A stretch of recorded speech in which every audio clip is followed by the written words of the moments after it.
சமீபத்தில எல்லா தியேட்டர்லயுமே ஹவுஸ்ஃபுல்லா போயிட்டுருக்க ஒரு படம் அப்டின்னா, நம்ம சூர்யா அவர்களோட கருப்பு படம் தான். ஏன்னா பல பேத்தோட எதிர்பார்ப்புக்கு மத்தியில தான் இந்த படம் ரிலீஸ் ஆச்சு. சொல்லப்போனா எதிர்பார்ப்பு அப்டின்றத தாண்டி பல பிரச்சனைகளுக்கு நடுவுல ரிலீஸ் ஆச்சு அப்டின்னு கூட சொல்லாங்க.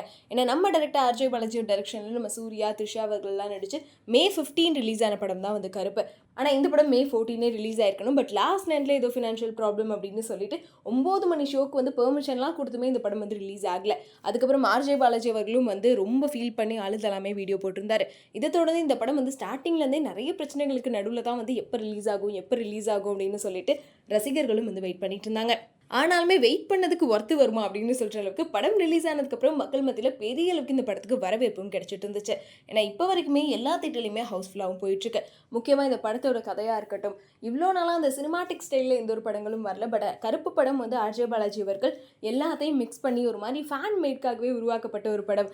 ரசிகர்களுக்காக சூர்யாவை இப்படி காட்டணும் அப்படின்றக்காகவே இந்த மாதிரி காட்டியிருக்காரு அப்படின்னு சொல்லிட்டு நிறைய பாசிட்டிவான விமர்சனங்களும் இந்த கருப்பு படத்துக்கு வந்துட்டு இருந்துச்சு. அதுக்கப்புறம் படம் ரிலீஸ் ஆனதுக்கப்புறம் வசூல் அப்படின்னு பார்த்தாலுமே வந்து வசூல்லையும் நம்ம பசங்க வந்து விட்டு வைக்கலப்பா அப்படின்னு சொல்கிற அளவுக்கு தமிழ்நாட்டில் மட்டுமே 80 கோடிக்கு மேலேயும் அதே மாதிரி மொத்தமாக பார்த்தீங்கன்னா 165 கோடிக்கு மேலே வசூல் வேட்டி நடத்தியிருக்கு.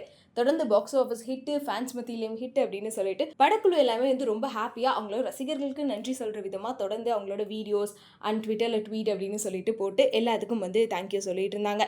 ஸோ இருந்தாலும் வந்து இந்த படம் ரொம்ப பெரிய படமாக எடுத்துட்டாங்க அப்படின்னு சொல்லிட்டு நிறைய இடங்களில் நிறைய சீன்ஸ் வந்து கட் பண்ணிட்டாங்க.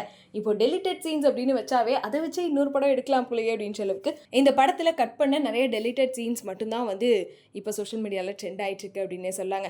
பிகாஸ் இன்னும் நிறைய பேர் வந்து இந்த சீன்லாம் ஏன்பா டெலிட் பண்ணீங்க, படத்தில் வச்சிருக்கலாமே அப்படின்ற அளவுக்கு வந்து எல்லாரும் கேட்டுட்ருக்காங்க. ஏன்னா முக்கியமான இந்த நாங்கள் 4 பேர் பாட்டு கூட வந்து தேட்டரில் வந்து கட் பண்ணிட்டாங்க. எதனால் கட் பண்ணாங்க, இப்படி நல்ல சீன்ஸ் எல்லாம் விட்டுட்டீங்களே அப்படின்னு யோசிச்சுட்டு இருக்க நேரத்தில் இந்த படத்தோட இப்போ ஓடிடி அனௌன்ஸ்மெண்ட் வந்து வந்துருச்சு. நம்ம கருப்பு படம் வந்து பிளாக் பஸ்டர் ஹிட் கொடுத்துட்ருக்க நேரத்தில் ஜூன் மாதத்தோட 2வது வாரத்தில் இந்த படம் ஓடிடியில் ரிலீஸ் ஆகும் அப்படின்னு சொல்லியிருக்காங்க. முக்கியமாக இன்னுமே ஃபேன்ஸை வந்து ஹாப்பியாக்குற விதத்துலையும் அவங்களுக்கு ட்ரீட் கொடுக்குற விதத்துலையும் இந்த டெலிட்டட் சீன்ஸ்லாம் இருக்குல்ல, ஸோ அது எல்லாத்தையுமே சேர்த்து வச்சு என்னென்ன விஷயங்கள்லாம் வந்து இந்த படத்துலேருந்து நீக்குனாங்களோ அந்த சீன்ஸோட இந்த படம் ஓடிடியில் ரிலீஸ் ஆகும் அப்படின்ற மாதிரியும் ஒரு செம்ம அப்டேட் வந்து கிடச்சிருக்கு. ஸோ நீங்கள் யாரெல்லாம் கருப்பு படம் வந்து பார்த்துறீங்க, உங்களுக்கு இந்த படத்தில் என்ன ரொம்ப பிடிச்சிருக்கு, முக்கியமாக ஓடிடி ரிலீஸ்க்காக நீங்கள் யாரெல்லாம் ரொம்ப ஈகராக வெயிட் பண்ணிட்டு இருக்கீங்க அப்படின்றதையும் மறக்காம கமெண்ட்டில் சொல்லிடுங்க.